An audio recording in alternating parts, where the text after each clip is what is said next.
Welcome to Business Authority Radio, bringing you insights from today's thought leaders, professionals, and influencers. With your hosts, Neil Howe and Craig Williams. Welcome to another episode of Business Authority Radio with Craig Williams, and I have the honor to have Stephen Smbacon, President and CEO of BlaCon Media, LLC. Stephen, let's get right into it. Good evening, sir. How are we doing today? Oh, I'm doing fine, sir. Outstanding. So tell me a little bit about your background, how your passion led you to media, and what you're doing to change lives for businesses and corporations this day and age. Thank you for the opportunity, first of all. Again, Stephen Smbacon, BlaCon Media. I have actually been in the broadcast engineering end of the business since 1981. Wow. Was actually the third engineer hired at CNN Headline News. So I was at Turner back during the period between CNN launching and then Headline News launching. So I got a chance to see, the whole Turner empire kind of grow up. Yeah. So we stayed at CNN, Headline News, and TBS for 5 years. So that was from 81 to 85. Got tremendous technical knowledge because at that time when companies would develop a product, the first place they would test it would be at Turner. Mm-hmm. So, we learned all the freshest and all the newest gear during that period of time.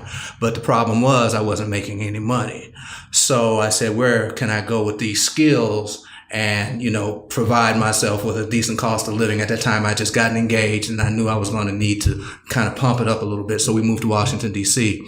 and I got hired at a WTTG, which is now Fox 5 in Washington. But at that time, it was a Metro Media station. So I got a chance to work in the engineering department there at WTTG in Washington. So I was inside, I was on the street, I got a chance to kind of be a part of the broadcasting in, both from a news point of view, from a daily operations point of view, as well as from a sports perspective. Let's pause right there for a minute because maybe some of the audience isn't familiar with broadcasting and, the term when they see media. A lot of us think, the channels we grew up with, right? And now we have so many channels, social media channels, you have a plethora of channels to choose from.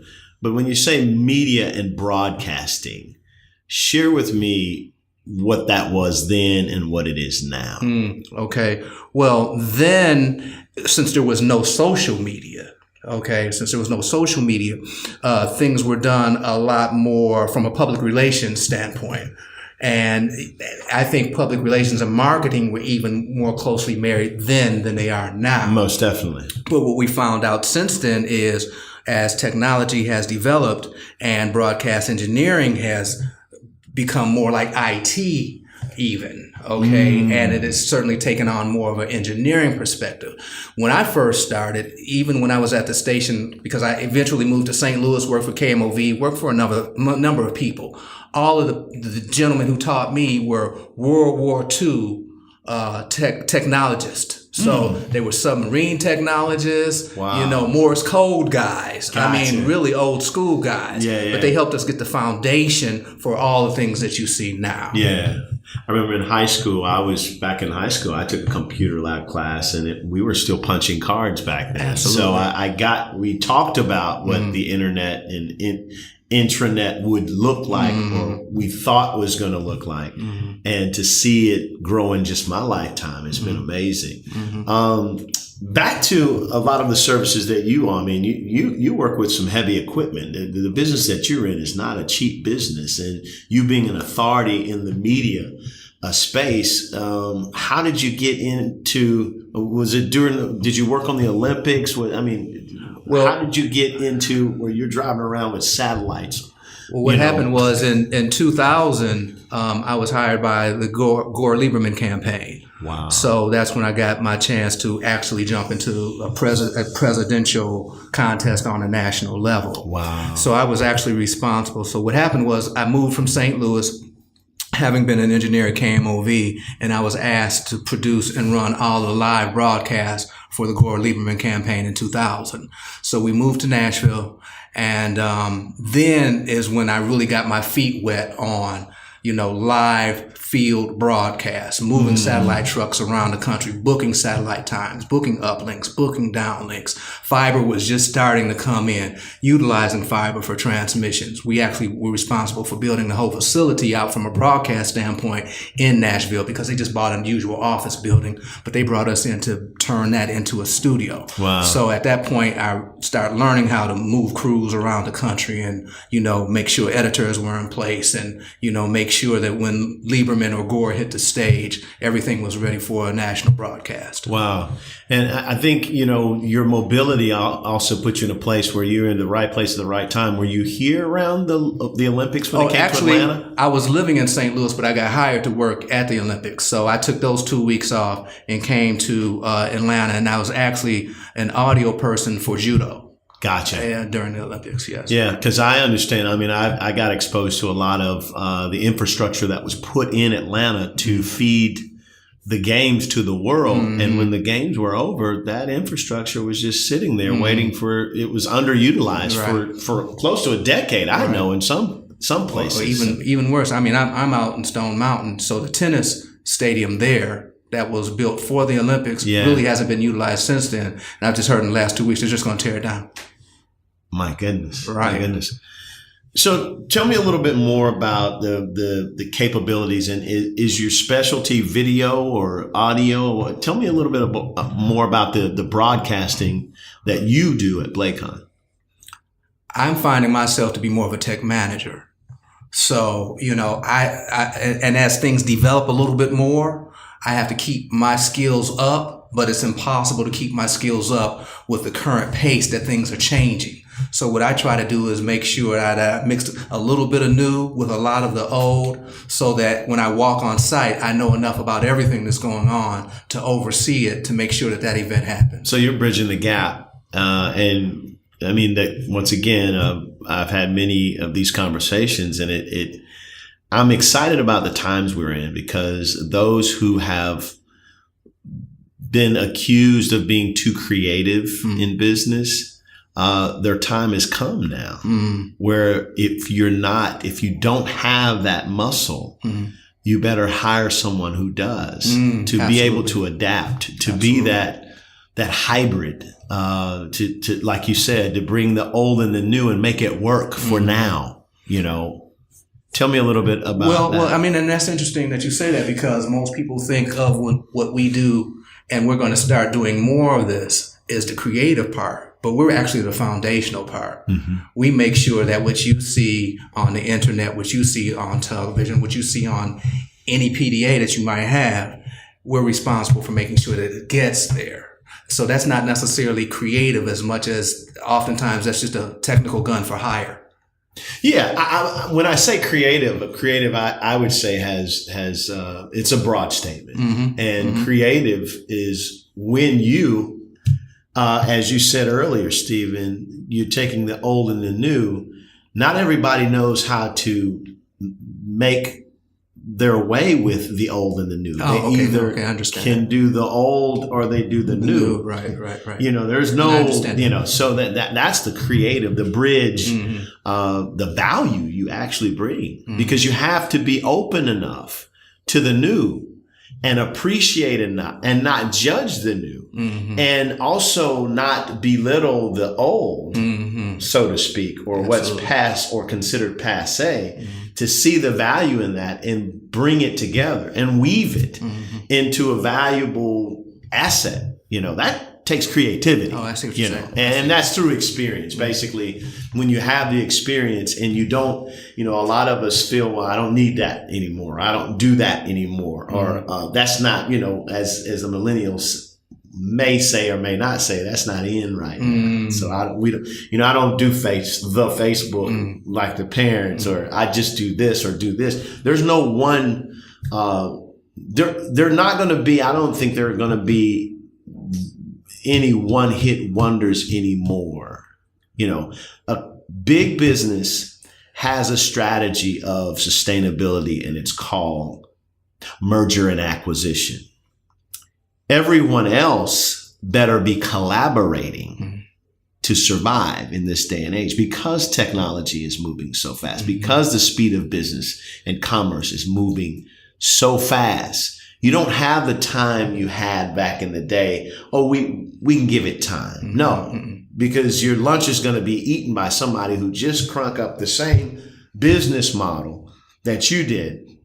And because they were ready to iterate, be all right with iterations, improving as opposed to being the first perfect one, just get your butt out there, as they would say, and do and be what you do, Tell me a little bit about what you see on the horizon for BlaCon when it comes to broadcasting or media distribution or content management or distribution, as I would look at broadcasting now.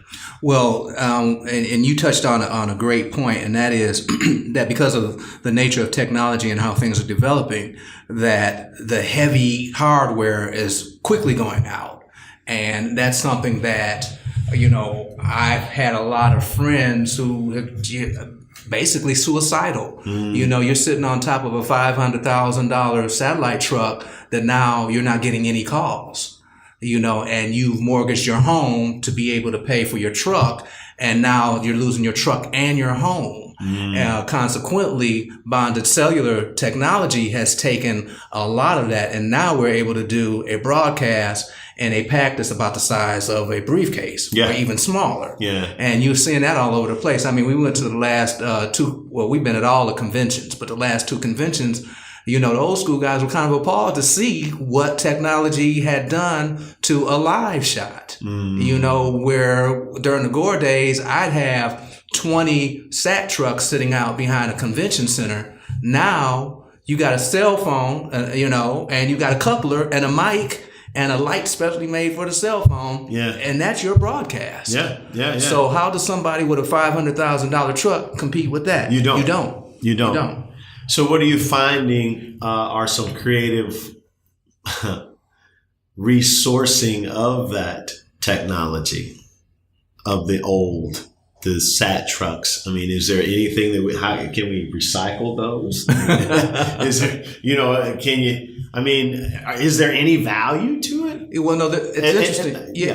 Well, let me tell you what happened. One of the bigger companies, who I won't name now, went and bought all the guys who were suffering like that, paid them pennies on a dollar for their truck.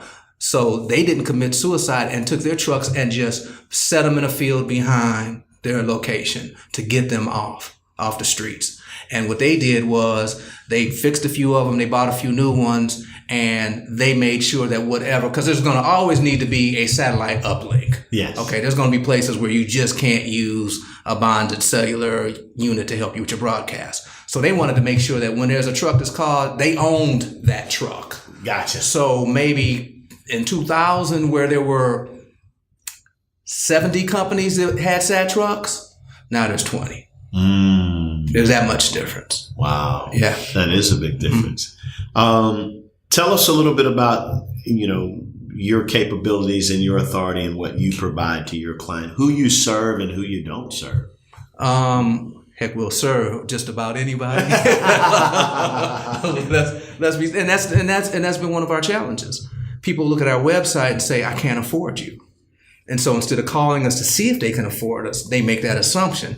But what they don't realize is we'll do anything from a 1 camera shoot to a 10 camera shoot, Gotcha. And we've done all of those. We'll do anything from a very simple edit to putting together something that you watched on TV last night. Wow. So our thing is give us a chance to work with you to see if it's something that we can do with you. And in most cases, we can work with you. The other thing that we found out is that we just had to change our business model. I mean, we just have to look at what we're doing totally differently. So now we're starting to get more into integration and installation, helping build out facilities, purchasing the new equipment for the facilities. I mean, if you go back a few years ago, any university was hiring someone to come in and do their production. And in most cases, if it wasn't seen on the ABC, CBS, ESPN, it wasn't getting seen. Yeah. But now they're making sure they have their own in-house production facilities. Well, you have to. I mean, right. But that's a relatively new thing. Yeah. Relatively new. Yeah. So what we're finding is that as those schools decide to build out those facilities, they may have the capabilities of doing the production, but they don't know how to build the facility. Gotcha. And so what we're starting to get more into is, the installation, the integration, the actual build out of these facilities, because that part is not going to stop. And that's where the real margins are in the business anyway.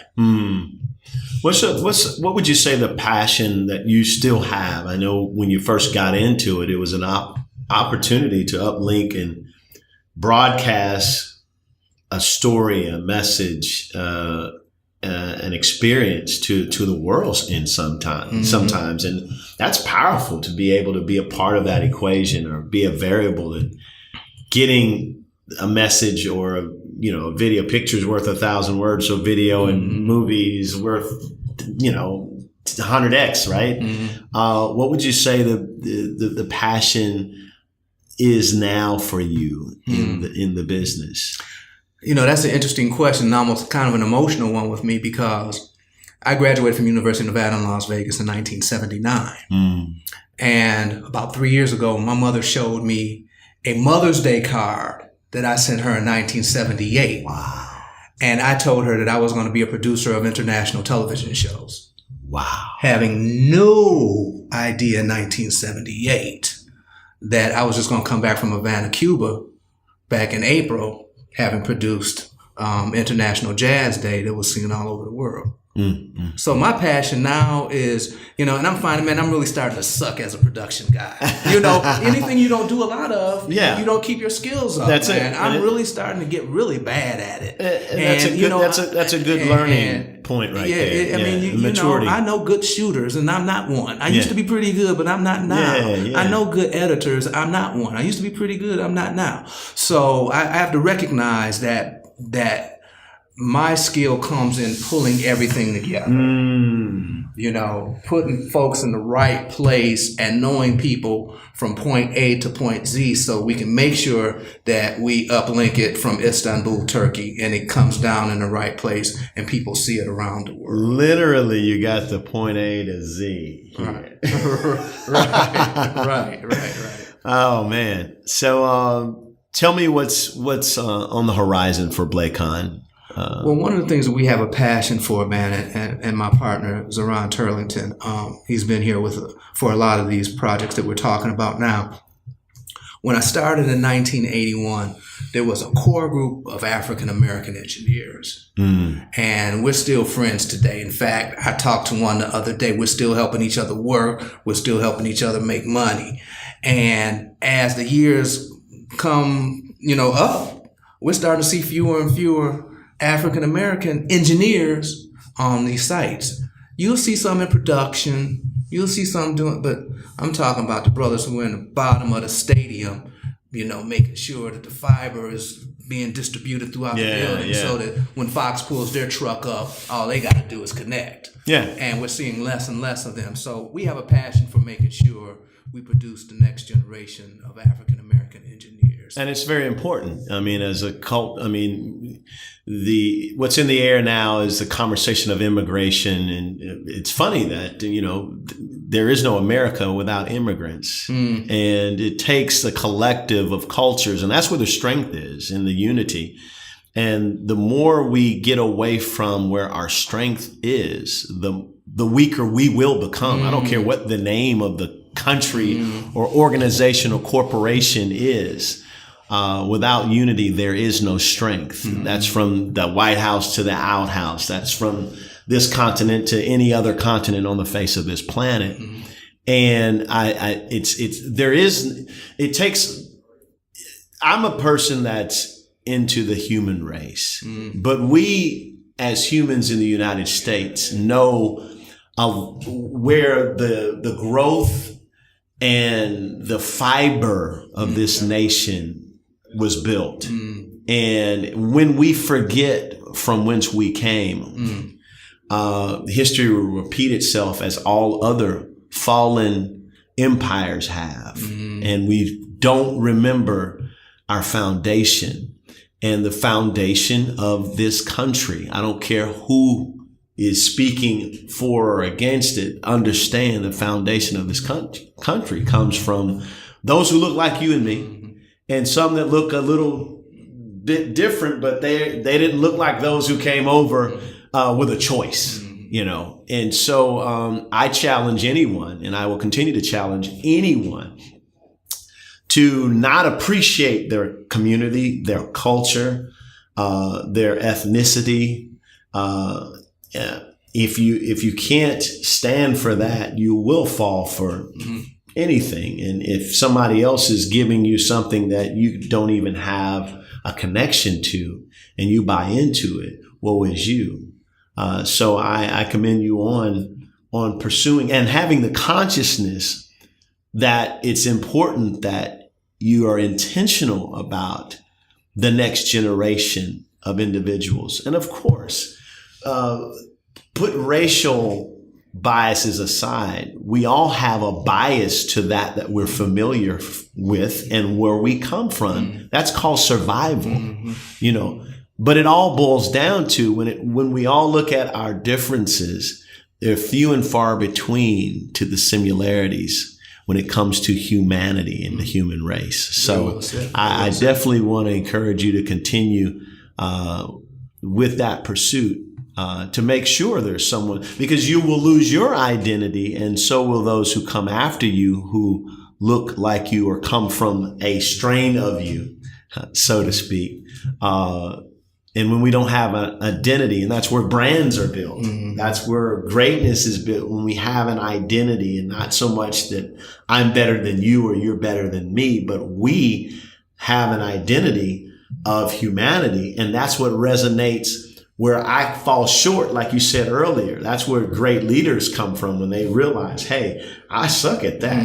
There may have been a time where I was good at that, but I'm going to find the right person to be on the bus and be in the seat that makes this complete, so that we can move forward powerfully. So, well, you know, and I'm guessing we're winding up, but let me just say this, that if you don't control your message, someone else will. Yeah. And the bottom line with the technical piece of it is, you know, you can produce all the stuff that you want to, but if you don't know how to get it distributed, you know, it's just a few people that might see that. Yes. And what kind of power does it have if it's not being seen by the masses? Yeah. And I'm not saying somebody else can't tell our story, but we've seen our story be told by others. Yes. And we've been very unhappy with that usually. Well, anybody. It's called fake news, right?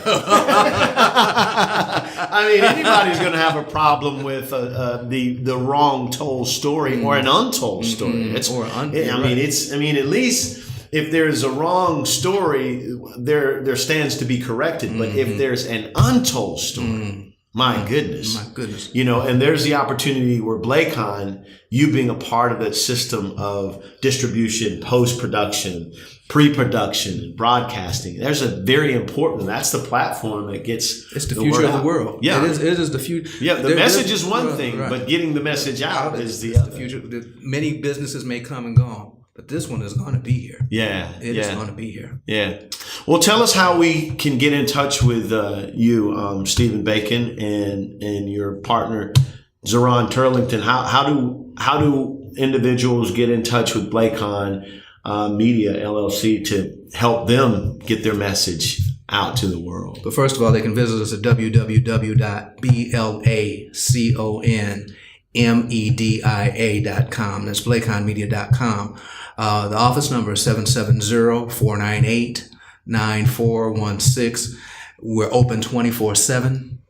You know, we don't close. I mean, there was literally a time. Man, you're the Waffle House of broadcasting. Look, because I like to have my heat on, and I like when I flip my lights, I like to see that they're going to brighten the room. So sometimes there's been a time, and it was a lot more when we worked for the CNNs and the CBSs and the daily news gatherers, that my phone was next to my head when I was in bed, and they would call me at 3 a.m. for a live shot in Des Moines, Iowa. That's an authority. And I had That's to get, who you call. You know, right. At 3 in the morning. Right. That's an authority. Right. For the morning show. Yeah. For the morning show. Wow. And I would get out of bed and go and put together a SAT truck and a crew that could be in Des Moines, Iowa, by 4:30 in the morning for the 6 a.m. live shot. Wow. So that's what we do. We've done that. That's what we do. Oh, man. Tell me what you would tell a 20 years younger Stephen Bacon in the way of his passion and his vocation. First, I'm going to ask him to be a better student than I was, okay? Because I loved a good time, all right? I'm not going to lie. I loved a good time. And when I look back and I look at the kind of student that I was, I had the aptitude. My parents always told me, you just don't apply yourself. Gotcha. You got everything, but you like the good time stuff. Gotcha. And although that is important, that is not the most important thing. Mm-hmm. And in fact, one of my friends used to have the term one aim, one goal. Okay. And that's what we lived by. Yeah. However, now that I'm older, take full advantage of that. Yeah. At your college days. That's number one. And Mayor Kasim Reed said something a few years ago. I heard him say at a symposium I was at. And this just rings with me. And it's something we all know. It's something our grandparents knew. It's something our parents knew. But he said, you got to fall in love with the hustle. And you got to fall in love with the grind. Yeah. Because there's a difference between the grind and the hustle. Yeah. But you really need to fall in love with the grind. Yes. Because, I would say that the average millennial, gone to college or not, wants to do their own thing when they come out. Yeah. Okay. And I don't have any problem with that. But had I not worked for CNN and CBS and Fox and Gore and some others, it wouldn't have gave me the foundation that I needed to know how to run my own program. Most definitely. I mean, not only from just the daily operations, but from a business and finance and accounting perspective. Yeah. And it's cool to want to do your own thing. And there's been a lot of successful folks, but there's nothing like working for somebody for just a little while. Well, getting the experience, being open to, and you talked about college, but I think having a mindset of continuing ed in general across the board, that's what life is. The destination is the journey. Mm-hmm. It needs to be the journey. Mm-hmm. We grow up, and the millennials, we've been one, whether we had that label or not, but we were young once and we were racing to be a certain age. And what I will give to the millennials is they want to be significant, and not so much just for the fame. They want to see change and results, not talk about it, but be about it. I love that part. And that's the part where, but like you said, without the experience, without the environment, like education, like school or military or whatever, technical college, some type of environment that challenges you to grind. And it challenges you to, I would say the biggest part is the responsibility part of that. That's it. Because, everybody says they want their own business, but are you really ready to run your own business? Yeah. When you don't have a boss telling you that, it's 6 a.m., it's time to hit the floor. You can't open your doors at 10 or 11 and 12 and have the success. Well, and it depends on the kind of business that you're in. I understand, because I know some young brothers who are making all their money with their businesses at night because of the nature of what it is they do. Yeah. So I have no problem with that. But there's grind, no matter what the time there is. Right. And there's going to be a grind. And there's responsibility. So. Yeah. So, and I tell my daughters, I've got four wonderful, beautiful, outstanding, incredible, and creative daughters.